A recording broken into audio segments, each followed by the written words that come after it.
Welcome to the Candid Creative Podcast with Manda and Lys, where we're all about growth, innovation, and keeping it candid. Tune in every week for sharp insights and real talk on the creative business world. Stay ahead of the curve with our mix of expert advice, industry secrets, and inspirational stories. And remember, your next idea is just one episode away. Okay. All right. So recently I posted on May and Co Monthly, I did a little slide post about the cost increases for wedding vendors and event vendors in 2024. Really, they're starting now. I mean, they have been starting even for the last couple of years, but I was specifically talking about 2024 and sort of just talking about why I think it's important for clients to hire the vendors that they want to hire, or at least start reaching out right now. Because for me anyways, and I'll read some of these comments where people disagree, but for me anyways, I have a price that is what it is this year, and it will absolutely change for 2024. And if someone books me for 2024 right now, I mean, I don't know. I think this is probably just dependent on where you're at in your booking. I don't know, like how many bookings you have and what kind of bookings you have on whether or not you're going to charge next year prices or not. But I also feel like if someone books me right now, even if I charge 2024 prices, by the time I get to 2024, if they wanted to book me in the same year, I would probably be charging 2025 prices. Mm-hmm. Like I feel once you hit a certain amount of bookings, you automatically start charging for the next year, which is basically what I was trying to speak to in this post was at least start reaching out to vendors right now, because you don't know when they're going to raise their prices, and costs are going up for everyone. And the wedding industry is just a normal industry like any other industry out there. We all have to raise our prices and things are increasing significantly. Anyways, all of that to say, so I posted about the fact that Google says that the average cost of weddings is $30,000. And I think that that's a load of bullshit. And I wasn't crazy in this post. They're just facts about costs going up and shit changing. And some of the comments I got were sort of just, some of them are great. Some of them are just silly. I found that I ended up actually getting a lot of, I don't know if these are brides or just random people who at some point in their life want to get married. And they just decided to tell me how upsetting my post was to them. I know, they're the most random people. Private so accounts with 90 friends following them, not in the wedding industry. Yes. I'm like, how did you even find this post? And I feel like it's because people were reposting it because they wanted to essentially tell their followers like, hey, don't forget to book me, which is fine. But yeah, it's a good way of getting those new bookings to take action. Exactly. And then their followers decided to go one step further and track the source and then tell me how upsetting my post was to them. So I'm just going to read through a couple of these comments just for shits and giggles. Okay, here's one that says, "This is depressing. I'm never going to be able to afford to get married. I'll just be engaged forever." And while that's fine, there's 26 replies on it. How many likes? That's what I want to know. How many people 17 likes. Okay, that's not as bad as I expected. That is just, I wonder if this person realizes you don't have to have a wedding to get married. Well, no, and so many of the responses, especially from this one who... I'll talk about him later. But so many people are like, it's not right.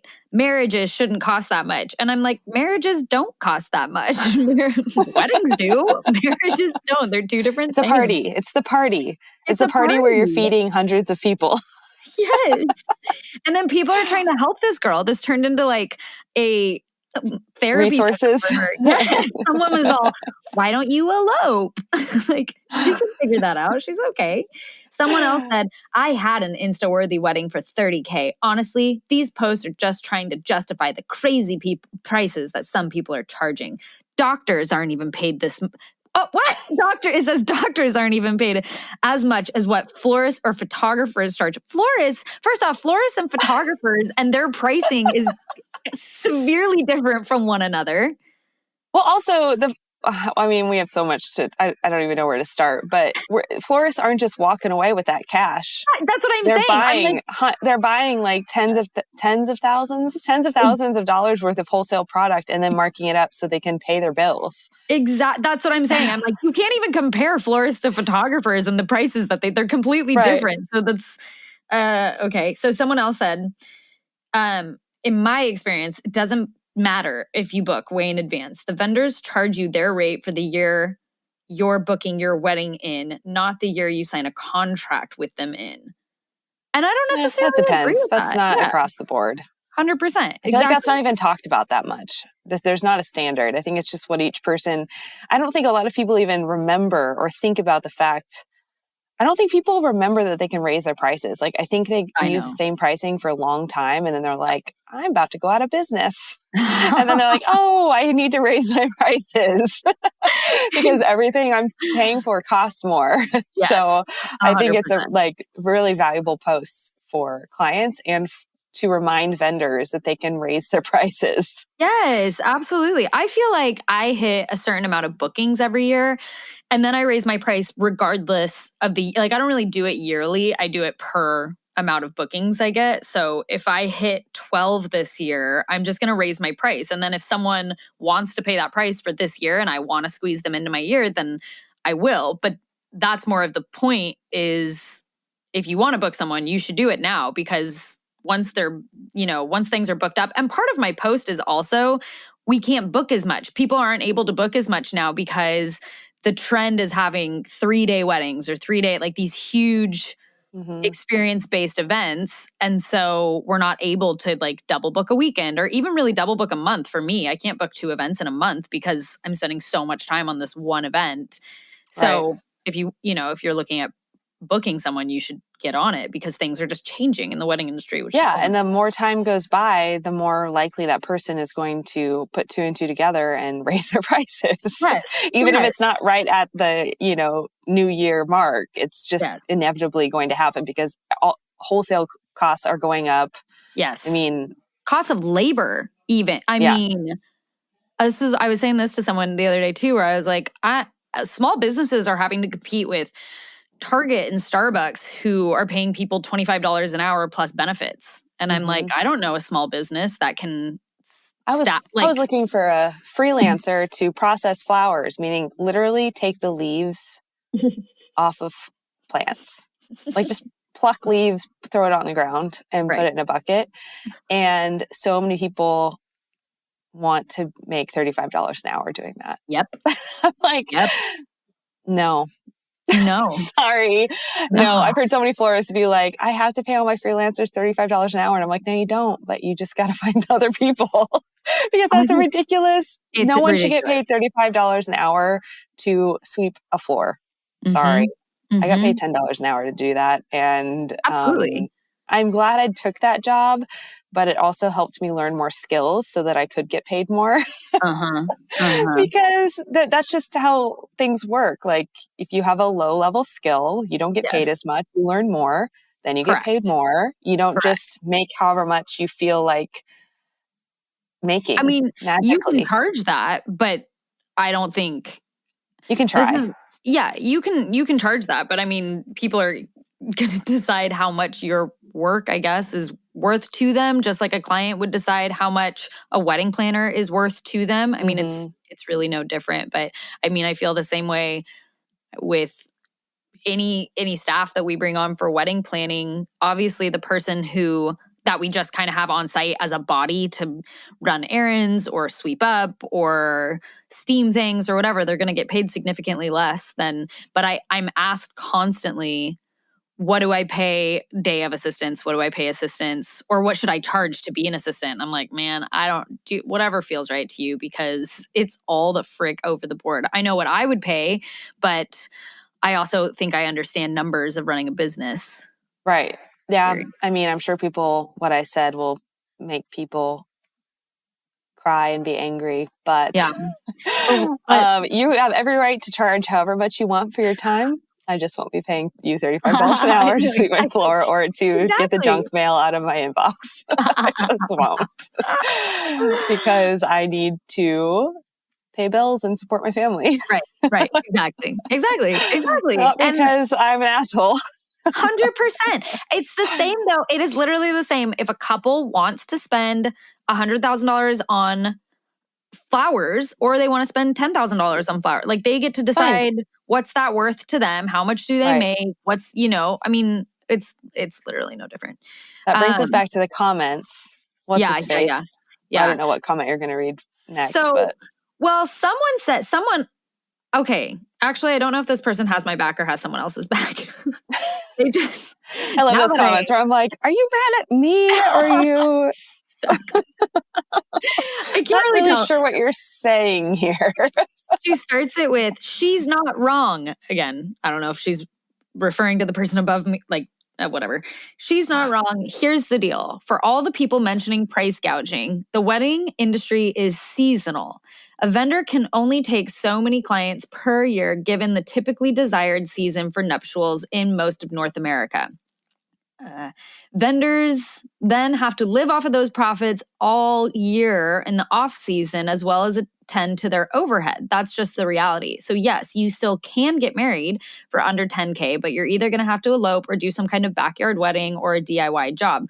For the latter, you will pay amply in your own time and requisite stress. That's not worth it to everyone. Weddings remain a luxury service. Sorry. No matter the price point, they are not in need like food or clothing. So she was having my back. Thanks. It's just a really complicated way. Like, I don't know if I would agree with the reasoning there, but yeah, she does agree with you. The seasonal part of it. Like, that's not why prices are high. Correct. In my opinion. No. That's just not why. It's not why. If that's fine. If that's yeah. I understand what she's saying. And probably in my first 3 years of business, when I was only doing weddings in a very specific season, because that's also dependent on where you live. Like I have a destination-based company, so I work But people all year still round. Get married off season. Like there's indoor. That's what I'm saying. There's indoor venues. So exactly. It's like, but you're more likely, like when you're not getting that many inquiries, you're more likely to be getting the inquiries in the busier seasons. Yes. Because they're finding vendors who are booked. So they're going on to vendors that are less known or, have less of a reputation or word of mouth. So if you're newer, I can see it being very, very seasonal. Yeah. And also just depending on where you live, like it's all. But thank you for having her back. Yeah. Thank you for having my back. Okay. So here, let's get to this guy though. Are you talking about the C-Pips 23? C-Pips. Yeah. Calling him out. He's the one I had a conversation with. Yeah. I will say that my response to him did not make sense, the first response, because I was typing it with Django crawling all over me and I reread it later and I was like, these aren't even complete sentences that I wrote to him. I know, I did read that. I was trying to read them to Johnny and I was like, I don't even know what this means. I reread it later. I just had to argue with him at that moment. So this guy, this says, which is, okay, sure, you get what you pay for, but price gouging is never good either. And then he did a handshake emoji. I just feel like that's important to put out here. More companies are keeping prices higher for longer when the CPI readings are falling, but goods and services remain very high, which is funny to me that he even says that. Like at first I was like, oh, he's agreeing with me because goods and services are remaining very high. Well, yes. I mean, they're not remaining high, they're continuing to get higher. They're not just remaining high. They're right. And also higher. Yes, if those things are getting higher, then the wedding industry has price gouging. Right, exactly. It increases just like anything else. Why would the wedding industry, it's just another industry. Why would it stay cheaper than when everything else around you is, it just doesn't even make sense. I think in his brain, he might be thinking like, we don't rely on any of those products that are getting higher. So we're just getting higher just because someone else is, we are. But it's like, exactly. Like we said, labor, products, like all of us are using different products, gas or whatever, your rent, your cost of living in general. This year, our oh my God, property taxes just increased drastically here. Yeah. Yep. They did here too, I think. $10,000 more or something. A year? Just like overnight. Yeah. What the shit? Actually, I think it was more because I know we owe $1,000 more a month suddenly because they've just deemed our property to be worth more. So to see Pips 23, there's all kinds of reasons you have you are impacted by all the rises of the other costs. You're not just arbitrarily raising it because everyone else is. I feel like that's his perspective. He's saying like, that's not right. That's not morally right. Exactly. Yes. Which is funny because again, my whole post was like, hey, inflation is happening. Costs of goods and services and labor, all of that is going up. And therefore, everything in the wedding industry will also go up because we are trying to keep up with the costs of things just like anyone else in any other industry is. And then he said that. And then he continued. And lots of people liked it, which is, I think, the part that really annoyed me. 48 people liked it. And I'm like, come on, people, this doesn't even make sense. I was going to say, half these people can't even understand it. I can barely understand what he said because it just doesn't make a lot of sense. He also just, what's the handshake emoji? Why are you liking this post? I don't know. Can I read any of your comments back to CPIPS 23 or should we just leave it and just... Why don't you read the one that doesn't make sense? I'd like to hear you try to read that. Is that the first one? Or is that the first one? Yeah. Okay, so Alyssa's first comment back to CPIPS 23 after a whole bunch of people just said a bunch of bullshit, probably without even reading the post all the way through, honestly. Most of these comments, I'm like, if you had read the post, you wouldn't be saying this, but that's fine. So Alyssa's first comment is, a small business charging what they want to provide a purely luxury experience to a client who wants to pay for the luxury experience is very different from corporations monopolizing the price of gas or housing. It's not comparable to basic living expenses.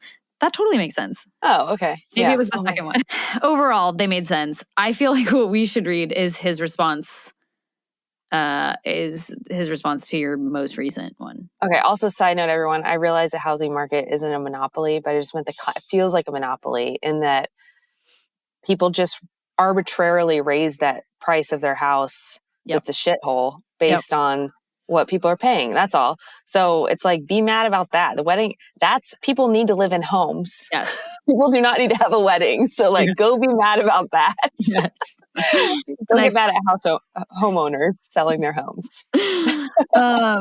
Okay. So your most recent response to him said, he probably said something about 30K being insane for... Yeah, he said 30,000 is just insane. He said for a marriage, not for a wedding. I'll just... Yeah. Just like the most general statement, 30,000 is insane for a marriage. Like, okay. And so I'm like, okay. And Alyssa replied, 30K is totally insane if you're referring to a couple signing a piece of paper to get eloped and married. Sure. But couples come to us wanting flowers hanging from ceilings, unlimited specialty cocktails, plated steak dinners, 3 days of events for their guests, to buy out entire venues, etc. That's the kind of weddings we are discussing here because that's a luxury wedding. It doesn't make sense to say that X amount of dollars is insane when you have no backstory on what the client wants and is receiving when paying that amount. Expectations for weddings have changed on the client's end, and we are just charging what is required to make the request happen and to run a successful business. Like the post says, and like you said, prices are rising everywhere.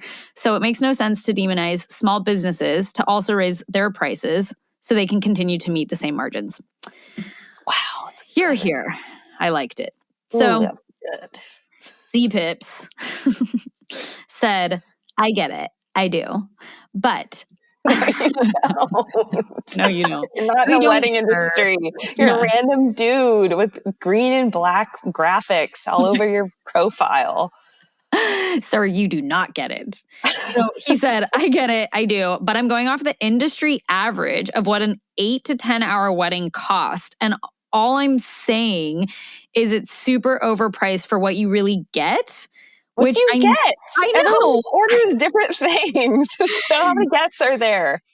He said, which I know is memories. What? He's saying he doesn't think that people are receiving anything but memories. He said, but a 15-day vacation sounds like a sweet way to spend the $30K, or maybe a car. Yeah, but that's relative to you. Like, that's either or. He's like in this mindset of like, everyone has the same amount of money. Exactly. Everyone's priorities are the same as mine. If you're really going to save up $30,000, you got one thing to choose from ever to use it on. You use it on a wedding. That's not the situation. That's not the situation. Honestly, he's really just negating all of his arguments anyways, because to your point, he's basically just saying like, here's what I would rather spend $30,000 on. And I'm like, well, that doesn't make $30,000 crazy to spend on a wedding. That just means you would spend $30,000 on a wedding. When people can't see their own biases, it just drives me crazy. I'm so glad I didn't read that comment, because I would have had to respond. Oh yeah, 100%. But now I don't care anymore. So I'm past. I knew I just had to wait till I stopped caring, and then I could read it. The end of it says, and demonizing isn't it, merely expressing that it isn't cool if you want a wedding, that you either get shit or you pay a kidney. That's all. What? That's such a wild. Someone wrote back to him though, and after that said, to give away your kidney or get a pile of shit. That's what it comes down to. Or pay $30,000 to go on a vacation. That's what know what we're talking about anymore. Vacation costs $30,000. Oh my! Now that sounds insane. Yes.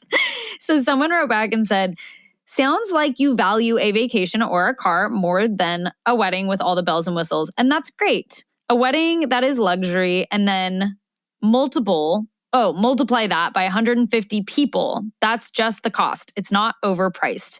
And I don't know a single wedding vendor that is price gouging. Do you say the same to corporations? So good for Thank you. Who said that? Noctual Florals? Nocturnal? Noctua Florals? Noctua. She's got my back. I know her. Nice. Yeah. So, shout out to Carmen. Shout out to Carmen. Yeah. I mean, I think honestly, like 99% of the people were like, hell yeah, thank you so much for saying this. And then there was the 5% that just literally just wanted something to say, as people do. Yeah, I know. It was a small percentage. It really, it's a good conversation for another day. We should talk sometime about dealing with rude people on the internet. Yeah. That's a great podcast topic. So please send us listener submissions of anyone who's ever been rude to you on the internet. Oh, I've got all the listener submissions we need. I'm from my own profiles. One of your posts just reminded me of this recently, because I actually had this gal chime into my DMs and she was like, people are so dumb. She was like, I'm reading through the comments and it's such a bummer that people are saying what they're saying without actually reading the whole post or understanding the context and what you're talking about, yada, yada. She was like, I'm a relatively small florist and I just posted a reel that went somewhat viral. And she was like, the backlash I'm getting and the things that people are saying is so hateful. And I just can't even believe about. So I went and looked, and it was similar to something you just posted the other day too. It was like what this wedding costs, basically. She was a florist, and it said what the floral budget for this wedding was. And then she broke down, it kind of showed her arrangements, and it broke down like petals on the aisle, a half-built arbor. Like she kind of went through every single thing that she did for that wedding day and showed what the things were. And then she showed how much everything cost. The total ended up coming out to, and she was in California too. The total ended up coming out to like $6,800. So very, very small budget. Very small budget for a wedding. And I'm not laughing at the budget, by the way. I'm not laughing at her. I'm laughing at the fact that people, I was building up what the number might be that would make people mad. That's not what I was expecting. Exactly. I know. And I read through a bunch of the comments and I was so distraught for her, this poor girl, because she's also, I think she was a newer florist, and people were like, one girl, I should go look. One girl was like, no, honey, I've been in the floral industry for 15 years. These aren't even good arrangements. You're not even using good flowers. This is garbage. You can't charge that. I mean, people were like ripping her to shreds. Wow. I know. That's just, she's attracted the wrong audience there. Absolutely. She should just keep posting that stuff until they leave. Absolutely. And the right people start following. People are just mean. I don't know. Yeah. But I think, what did I post recently? It was like 4,800 for ceremony, for a stand at like small average ceremony. Yes. I don't know. I have like an estimate, like a freebie, lead magnet. People can sign up and they get a sample estimate, floral estimate, and the total is like 38,000. And I've definitely had people like comment on the ads, be like, "This is ridiculous." I'm like, the point isn't to say this is what they should cost. I'm just showing you literally the structure of an estimate. Yeah, absolutely. That's not even part of what I'm like, it's about. But other people like experienced florists know they may not be booking them, but when they take someone's requests, I think the average request, like across the board, is more like 10,000. Mm-hmm. Like, I think 10,000 is really normal floral budget. I don't know that on average that's what people end up paying, but what they want tends to be around $10,000. I think for most florists who've been doing this for years, that's become like a very average. Totally. Yep. And it's not that much. Sorry. Yep. I know. Like, that florist is not walking away with that much money. Nope. To the point where that's why I push like $30,000 to $100,000 floral budgets, because you are actually walking away feeling like some financial reward. Yeah. Because if it's under that, you're like, cool.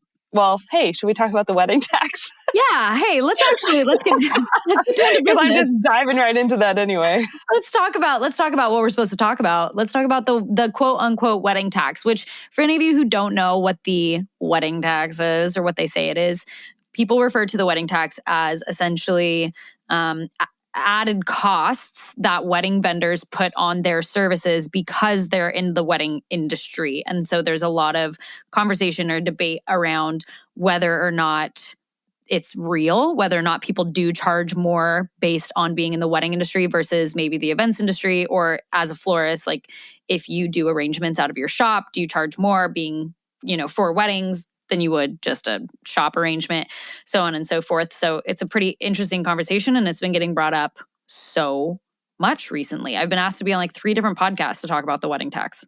Oh, wow. I know. All right. Is this the first conversation you've had about it? Yeah. Okay. It's exclusive to Candid Creative.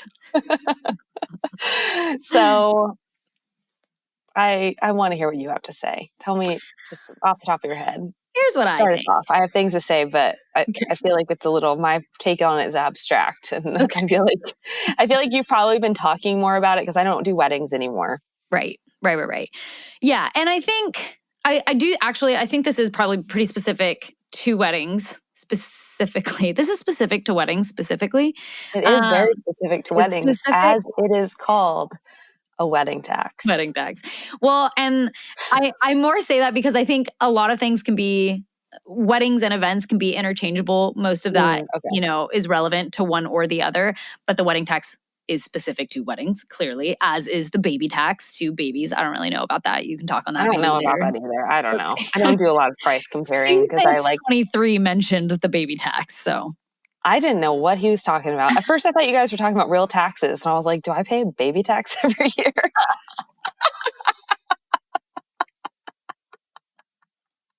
And then when you said wedding tax, I was like, you're like going back through your finances. Like, tax the year they have a wedding? I was not privy to this. Although the more I thought about it, I was like, okay, I think I get it. That's when I texted you, remember? I was like, is it referring to just like higher prices?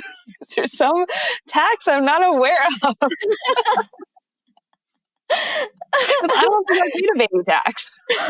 I think I just had a baby and then paid less taxes because someone was dependent on me. Okay, so I'm glad that we're talking about this, making and really enlightening the world to what the quote unquote wedding tax is. So essentially it's people supposedly charging more for their services because they're like taking advantage of people wanting to have a wedding. I mean, is how it's posed, sort of. Right, to the point that brides will like be like, I'm having a party. Yes, There'll be 100 people there. Exactly. It's just like a big celebration of friends. Yeah, there's gonna be like they think we'll get lower prices. Yeah, yes, and that actually happens a lot. Not to me necessarily, but 100 people at a party is a pain in the ass, no matter what the occasion is. So. Yep. And I think that that's a good, because a lot of planners, like in May and Co Monthly, will say, what do I charge for events versus weddings? You know? And so it's interesting to think about, do we charge more for weddings and why? And here's the thing. I do think services oftentimes cost more for weddings, depending on probably maybe the profession you're in. But either way, weddings are more stressful than a regular event, period. You are literally working with two people who this day and the amount of money they're spending on this day is obviously incredibly important. There's some of them think it's the most important day of their life. Absolutely. Yes. I feel like it's more of like an older fashioned way of looking at it, but I still meet people that's like, this is it. This is it. Well, for a lot of people, that is the most, it is the most money they will ever spend on 3 days or one day. I mean, it's a lot of money. It's a lot of emotions. It's a lot of planning. Honestly, the stress level of weddings, and I think this is for any profession. I mean, obviously I'm a planner. So as a planner, the stress that goes into planning a wedding versus planning a party is night and day. I mean, it's completely different. Literally you are paying a wedding tax. Like you are literally losing months or years off of your life. Yes. That's a tax. I would say that's a pretty good tax. Yes. Yeah, no, absolutely. I mean, even if you think to, the week of, I just looked at my phone and I have 8 texts from my bride for this weekend. That would not be happening for a birthday party, probably. Or a corporate event, for sure. I mean, so it is different. And the stress level on me and my team is very different. You have to be way more on call. There's way more demand. And for someone like even a florist, who I would say is, however many degrees removed, as a third-party vendor, so maybe doesn't even communicate with the client. But it's still so stressful for them because I'm the planner who's being like, no, it has to look exactly this way. That's so much more stressful than even a florist who works in a flower shop, right? I think that for florists, like any event, well, that's not true. See, there's very few events that have big installations and centerpieces and bouquets. Like it's only a wedding has those elements. Right. And so if we're talking about like a corporate event that has 30 tables that all have the same exact centerpiece, and that's it, that's a very different, even though there might still be 300 or times 8, 240 people there or whatever. That's a lot of guests, but you're not making bouquets. You're not doing installations on site. And no one actually cares what the centerpieces look like generally in a corporate event. I'm not saying you should give them trash and that's okay. But there's not this expectation that the bride or the mother of the bride is going to walk in and inspect things, which they do.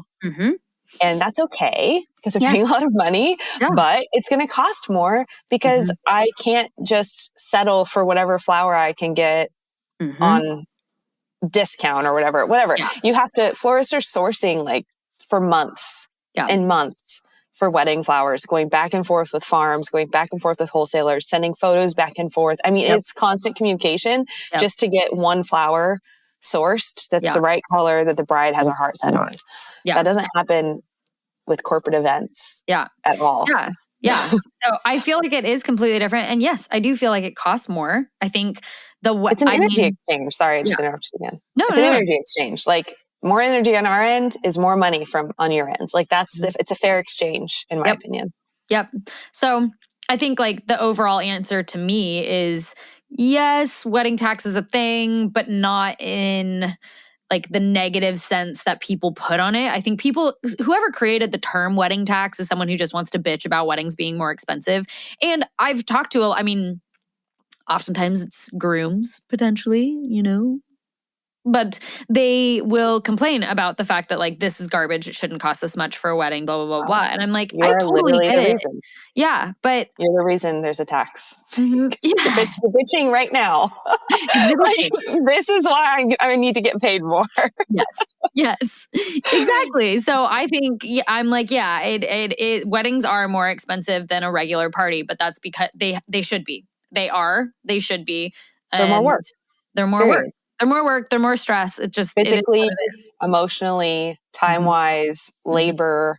Literally, they're just more work. So you may be receiving the same amount of flowers you would for a corporate event, but you're receiving a lot more attention on the back end. And so you're not only paying, I think that's when people get confused. Like, you're not just paying, for example, a florist $30,000 for the flowers you're receiving on the day of your wedding. You're paying a florist for them to be, I'm hiccuping, excuse me, available to answer your emails, questions, sourcing flowers, changing things. Like, it's all the work they do from the moment you book till the wedding. And so it's not just for the product. It's for the hassle. Yes. It's for the stress. I got to make that extra $500 to compensate me for the 6 months of my life I just lost. I feel like that's normal with any industry where you dictate your prices. I mean, I don't know. And I think that also goes into owning your own business and everything. And everyone in the wedding industry, not everyone, but most professions in the wedding industry are small-owned businesses, I mean, like as a doctor, you don't get to change the price of I don't know. A surgery is going to be more expensive if it's more intensive. Right? Doctors code things differently based on whether or not you have insurance. I mean, that's up in the air. I mean, I appreciate it. Thank you. I don't do insurance right now by choice. And I found the doctors don't charge me that much. If I tell them I don't have insurance, they code things differently. And if they can gouge the insurance company, then they do. Yes. So they change it. I'm not saying we're gouging. I'm just saying doctors do change their prices based on the situation at hand. Yeah. I mean, I feel like anyone who is in control of pricing will change pricing based on a lot of things. I mean, even in the events, and I was just talking to a gal in May & Co Monthly who was talking about a bride wanting to randomly implement an NDA and the costs, how most planners and photographers in the wedding industry will charge an extra fee if you implement an NDA, because then you're taking away like potential marketing material for me, right? Well, yeah, their portfolio, like that's exactly. Like that's a huge reason why florists or people take on weddings, especially if there's a successful person. They're not going to take it if it's not going to like benefit their portfolio often. Like a lot of times people will say, if this isn't my style, I don't want to do it, because if I can't show it, it's not going to get me more work. There's no way to leverage it. It's literally just like a flat paycheck that's not even that much. So it's not worth it to me. Yes. Which is why you would charge more. Right. Exactly. That flat paycheck has to be worth it. Yeah. Yeah. I don't think there's anything to be ashamed about on the wedding industry tax. I think it is what it is. And I don't think most people get paid enough for how much goes on in the back end that people like CPIP 23 have no idea about. That's why his comments like that annoy me, because I'm like, you're not in the wedding industry. You've never gotten married. Yeah. You're a day trader. Why are you here? Why are you arguing? You don't have a leg to stand on. I think about the wedding industry, again, it's just like any other industry. If you're not in it, you really don't know what goes into it. I could be wrong. Tell me if you think this is wrong, but I think the wedding industry is one of the most like undervalued industries, or one of the most, people think they get it. Like people think they know about weddings without even being married, without being in the industry. They think it is fun and just party planning and just beautiful and a good time. I think I could be wrong, but I'm trying to think of any other industry that people feel like they just automatically know about. You know what I mean? Yeah. Like my brother's in the film industry, and I don't ever assume that I know anything about anything he does or people he talks to or any of it. Because I'm like, I don't know shit about your industry. But I feel like the wedding industry, for some reason, people feel like they have authority to talk on it, even when they have no idea, they're not in it. Right. Well, I don't know. I think that you just are better about making assumptions. I think a lot of people think they know a lot about things they don't know about. Okay, touche. Good call. Good call.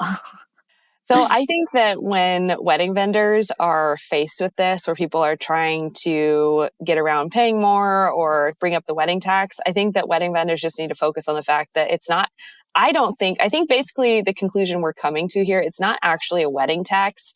They're getting paid more because there's more labor, there's more services, there's more work. It's not just it's not a tax. So I guess even though we're saying, yeah, there's a tax, there's not really, there's just more work. And so you should get compensated for it. Yeah, period. And there's more work, not just physically, but also mentally and emotionally. Which is worth something. You have every right to charge more for something that takes a bigger tax or toll on you. Yes.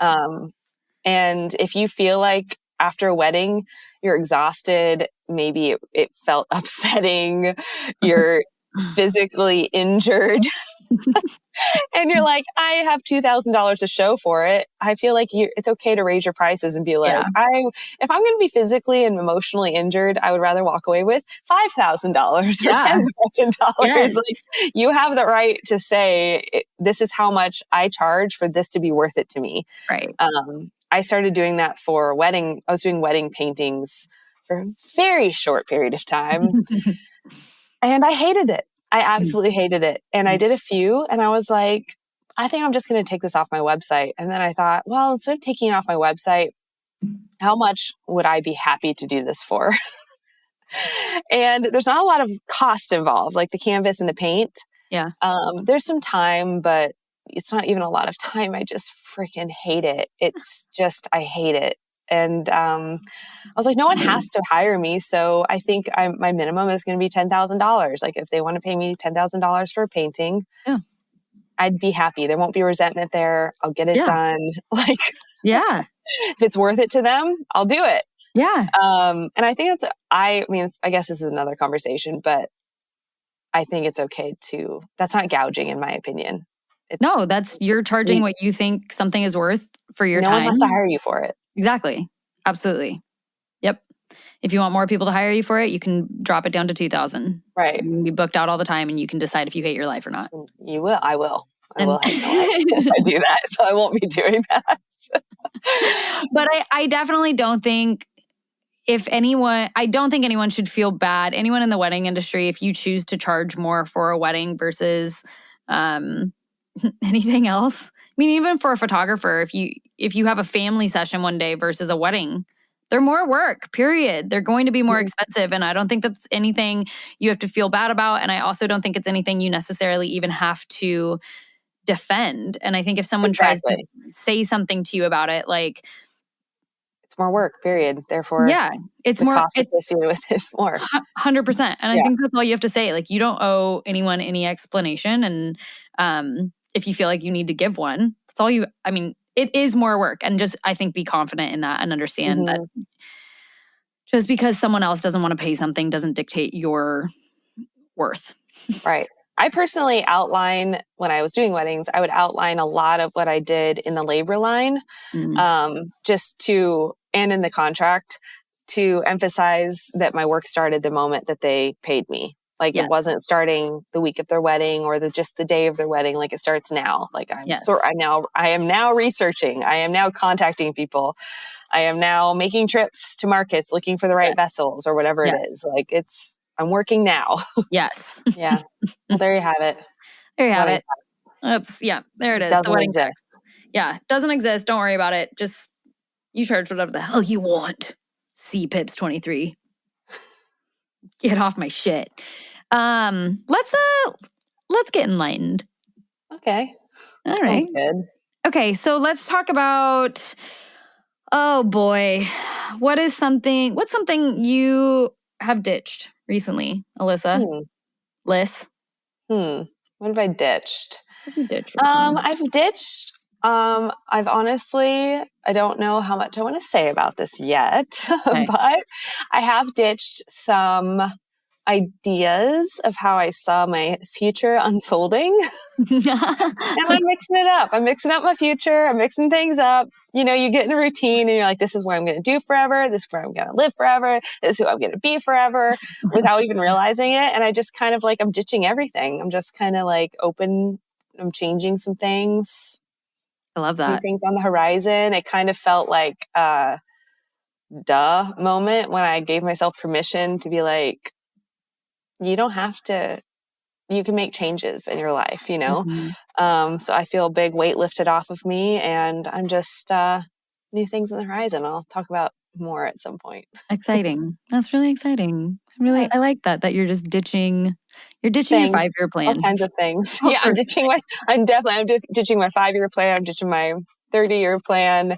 I'm just like scrapping it. I'm like, actually, let's do something else with this Sometimes plan. you have to do that. And I Yeah. feel like sometimes that hits you like that. I don't feel like that's always something you come to over time. Sometimes I feel like my biggest shifts have been something that's just hit me in like a day. And then I've been like, I must change everything. Exactly. And then you feel, you know, I feel like you're going in the right direction if you're feeling excited and light about it. And it's like a relief, and you wonder, why did I think I had to just keep doing these things I've been doing forever and ever? I mean, I think a lot of people feel that way, like in their jobs, if they're like in a corporate job or they've had an idea about a business, or if they like live in a certain city they've lived in forever, they don't, it's like, doesn't occur to them that they can just pack their bags and do something completely unexpected. So it's a good feeling.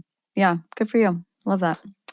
Well, I'm ditching alcohol again. And I ditched alcohol like a couple weeks back.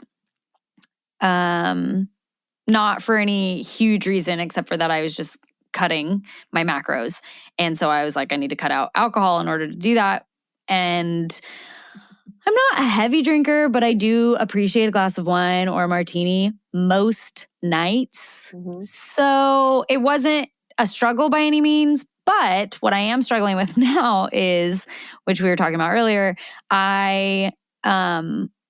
it's like my body got used to no alcohol. And now I went out and had 2 martinis the other night with friends, and I was poisoned, essentially. The next day, I like could barely move, and I had no mental capacity, and I was worthless to the world. So I'm thinking I had a tolerance built up, and now I have no tolerance You're used to poison. Yeah. Yes, you were used to the poison. Yes. And now my body's like, no, fuck this shit. And so I think I'm just going to keep it out. But it worries me because, you know, I do like I really enjoy a glass of wine. And I mean, 2, you know, it's not, I don't drink excessively. 2 martinis going out one night shouldn't wreck you. So I'm a little bit concerned. I think that you just did like a cleanse. And I mean, alcohol hits people who haven't been drinking different. And I think it's good. I mean, alcohol is not healthy. Yeah, no, 100%. I enjoy it, but it's not healthy. Yeah. And I've been cutting back a lot too. But, you know, I believe they've seen it related to things like Alzheimer's, cancer, all the things you don't want. So I think it's a good call. Okay. Well, that's what I'm ditching, guys. I'm ditching it. I'll let you know about my next hangover. Let you know how that goes. See if it gets better. You know what? I like, the thing I like about alcohol is I do like to slightly, change my perception of things. Like, it's just kind of fun to just feel a difference of perception. Yep. And I have been curious about, there's like these, I don't know if it's legal for me to, can you talk about illegal drugs on podcasts? Are you talking about mushrooms? Because they're legal in some places, right? No, I was talking about weed. Oh, weed's legal like everywhere. Okay. Well, I'm not in Texas. Maybe it is. That might I don't be like a weed. Texas thing. Let me just say, I don't like weed, so it's not like Yeah. they would find it in my house or anything. But I don't like, it just makes me freak out. And it makes me feel very paranoid, the stereotypical response. And, but I have seen these beverages, they're like THC. Is it THC? What's like in it? they have CBD one. I think they have maybe it's literally a THC one, because Yeah. CBD isn't supposed to have the THC effects. Yeah. Yep. But I've seen that there are these THC beverages that I have been interested. about. Yeah. There's also, I found this brand because Johnny takes this specific CBD turmeric gummy throughout the day for stuff. And so there's this brand, and they actually started selling these gummies that are Delta 8, which I think I've heard of that. Right? They're like the normal THC strand is Delta 9. That gets you like really high. And they released this Delta 8 one, which is, I think, just legal to sell everywhere online. I mean, because I don't know why. Anyways, and I bought it, and I really like it. Like, one gummy kind of gives you like the same effect, but you don't feel fucked up the next day. Not terrible for you. Yeah. Yep. Exactly. So I got the this I don't know if we're allowed to talk about. I did get the mushroom things that you were telling me about. Did you try them yet? No, I haven't tried it yet. I've never, I mean, I know it's only microdosing, so it's not really that big of a deal, but let's not say the name of it. Place. Yeah. But I've never done any type of mushroom anything before psilocybin. So I feel like I just need to be in a good place. I got the one that makes you focus and the one that makes you sleep. And I'm kind of, honestly, at this point, I'm on this kick where anything that's going to make me focus more, I think I'm really hitting, my peak with my working drive. And I just, anything that's going to make me focus, anything that's not cocaine, that's going to make me like really hone in and kick my ass. Which we're not condoning here. No. I've never done cocaine, but I feel like I would be a really productive person on cocaine. I feel like I could basically run the world in like a week or two if I started doing cocaine. That's the problem with people who do cocaine. That's the perception they have.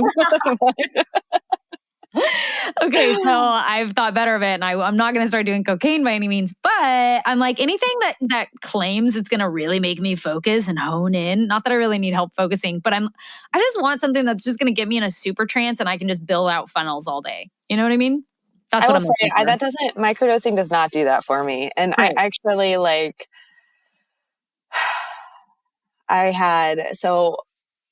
I had microdosed during one of the podcasts See if you can guess which one it is. I don't even remember which one it was, but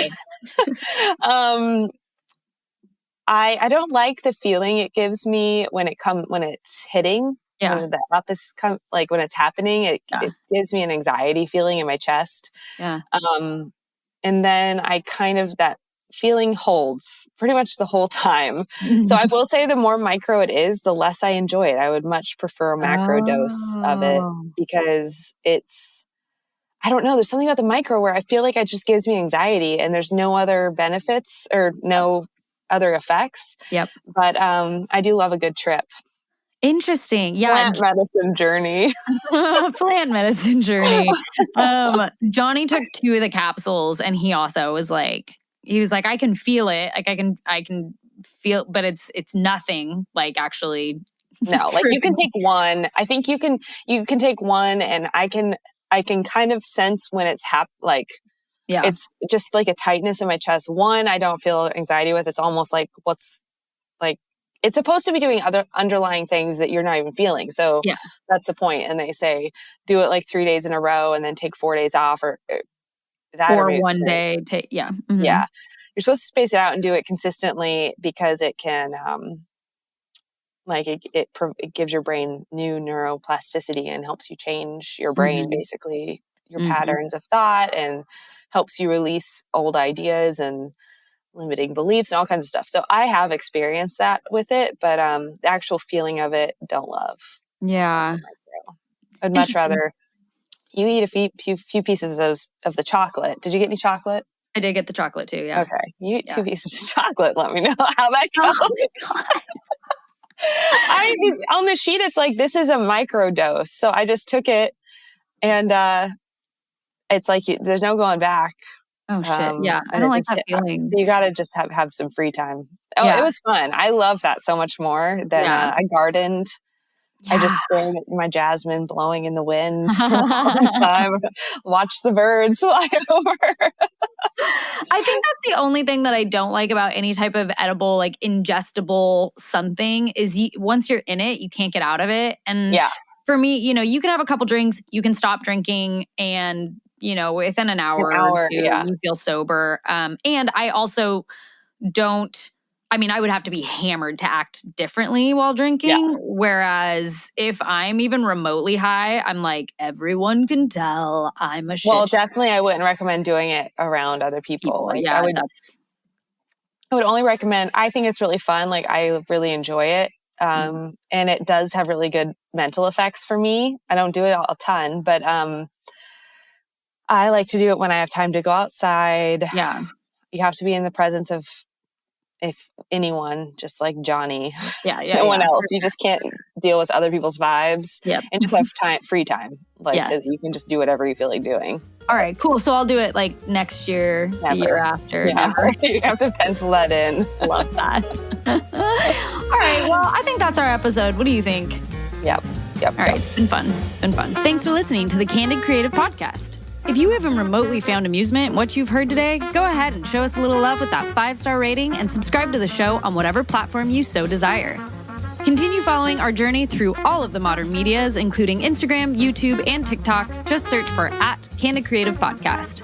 And last but not least, if you're dying to hear our thoughts on any hot topics, unpopular opinions, or maybe you just need some good, solid, no BS advice on what to do in your day-to-day, head over to www.candidcreativepodcast.com and submit all of your deepest and darkest secrets to us. All submissions are always anonymous. Thanks again, you guys. And as always, keep it candid, creatives.